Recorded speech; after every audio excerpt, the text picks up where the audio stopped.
Hi friends, ఈరోజు మన recipe వచ్చేసి దొండకాయ కర్రీ.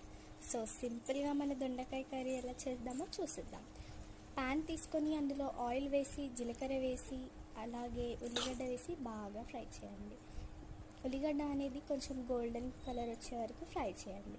నెక్స్ట్ అందులో దొండకాయ వేసుకొని బాగా కలపండి.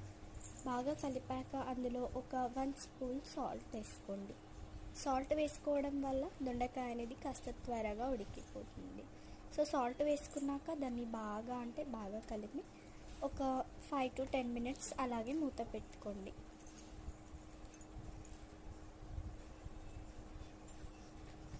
ఒక 5 to 10 మినిట్స్ తర్వాత దొండకాయ అనేది గోల్డెన్ కలర్లో వస్తుంది.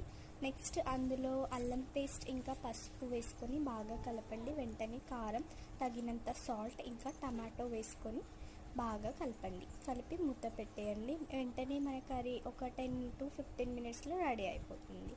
సో మీరు కూడా తప్పకుండా ట్రై చేసి చూడండి ఫ్రెండ్స్. ఇది అన్నంలోకి కానీ చపాతీలోకి కానీ చాలా బాగుంటుంది. సో నా ఛానల్ మీకు నచ్చినట్టయితే సబ్స్క్రైబ్ చేసుకోవడం మర్చిపోవద్దు. లైక్ చేయండి, షేర్ చేయండి, తప్పకుండా కామెంట్ చేయండి. Thank you friends.